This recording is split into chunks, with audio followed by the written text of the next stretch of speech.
मुरादाबाद में भारतीय जनता पार्टी महानगर के तत्वावधान में वक्फ बोर्ड सुधार कानून के अंतर्गत वक्फ सुधार जन जागरण अभियान एवं प्रेस वार्ता का आयोजन मुरादाबाद के टीएमटी सभागार में किया गया, जिसमें मुख्य अतिथि और मुख्य वक्ता के रूप में केंद्रीय मंत्री BL वर्मा मौजूद रहे।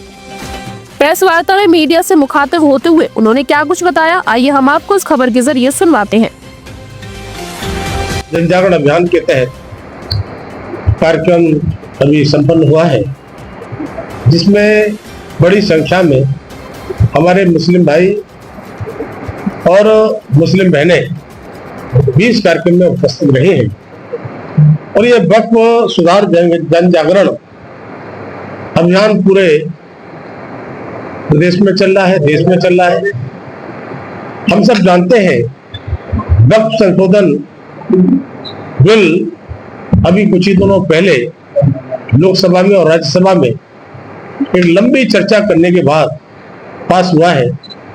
आज इस संशोधन बिल में जिस तरह से आम मुसलमान की भागीदारी कैसे हो, इसमें पिछड़े पसमानदा सभी मुस्लिम समाज के लोग कैसे शिरकत करें, साथ ही साथ जब वक्फ बोर्ड बने तो उसमें हर बोर्ड में 2 महिलाएं भी उसमें होना चाहिए।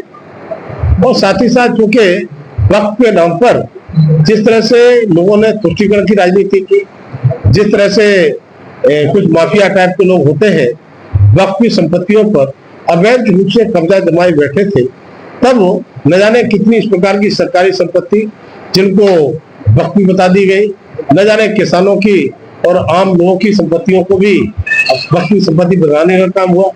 और 2013 में यूपीए की सरकार में जो संशोधन बिल वक्फ का आया था, उसमें जिस तरह से खामियां थी, उस कारण से बहुत सारे ऐसे गलत काम हुए, तब इस बिल को लाने की आवश्यकता पड़ी। तो मैं कह सकता हूं कि आज 8,70,000 के आसपास वक्फ संपत्तियां हैं, जिसमें केवल 4 लाख लोग ही उसका उपयोग कर रहे हैं।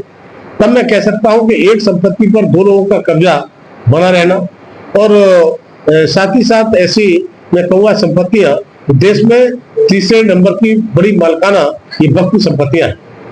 तब न जाने कितने इस प्रकार की चर्चा हुई, लोकसभा में दिन भर और रात भर चर्चा चली 2:30 बजे तक, राज्यसभा में रात भर चर्चा चली, सुबह 4 बजे तक सदन चला। तब मैं कहूँगा कि इतनी लंबी चर्चा शायद किसी बिल पर नहीं हुई होगी, तो वक्फ संशोधन बिल पर चर्चा।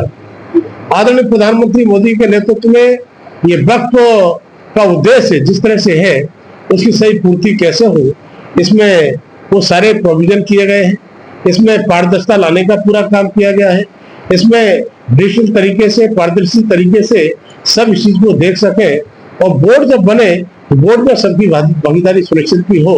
और साथ में मैं कह सकता हूँ कि आज इस वक्फ संशोधन बिल के आने के बाद जब ये चीजें लागू होंगी, तब मुझे लगता है कि हमारी न जाने कितनी ऐसी मुस्लिम महिलाएं, कितने ऐसे गरीब मुसलमान और पिछड़े मुसलमान, उनकी भी भागीदारी होगी।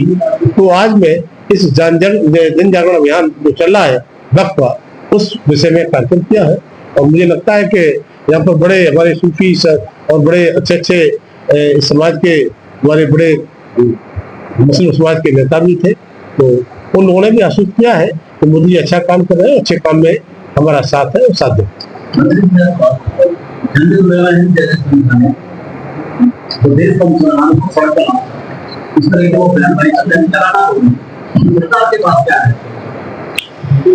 देखिए, विषय तो ये नहीं है, लेकिन मैं आपने कहा जरूर मैं बताना चाहता हूँ, इस समय जो देश का माहौल, मैंने अभी भी कहा था कि अधिकांश मुसलमान देश के साथ खड़ा है, लेकिन कुछ इस प्रकार के लोग, मुझे लगता है कि उनकी चिंता हमारे गृह मंत्रालय से होती है, और समय आने पर ऐसे कदम उठाए जाते हैं, चाहे वो PFI हो या इस प्रकार के लोग बात करने वाले हो। मुझे लगता है गृह मंत्रालय चिंता कर रहा होगा और उनको सबक ऐसे लोगों को सिखाना।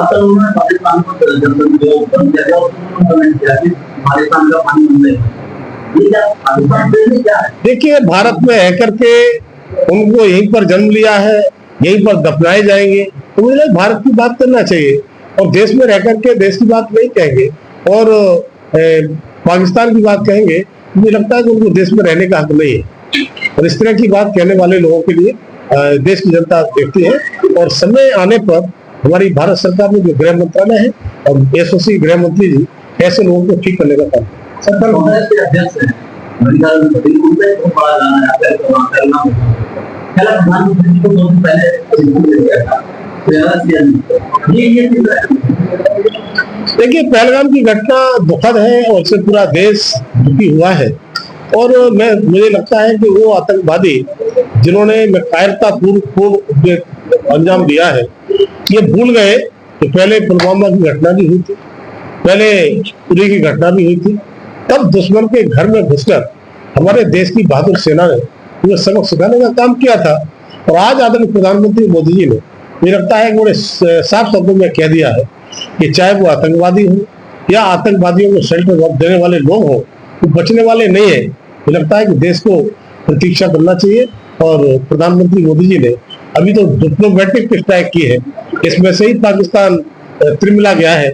मुझे लगता है कि अभी तो कार्रवाई होना बाकी है, इसलिए इंतजार करिए हमारे प्रधानमंत्री जी पर और एसओसी गृह मंत्री पर, रक्षा मंत्री पर। हाँ, मॉकड्रिल भी का संकेत आ गए हैं, जहाँ जहाँ काका होना है।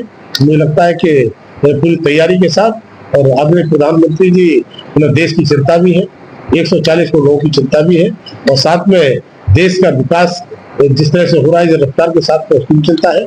मुझे लगता है कि पाकिस्तान को इस बार सबक शायद ऐसा मिलेगा, शायद उन्होंने भी सोचा है।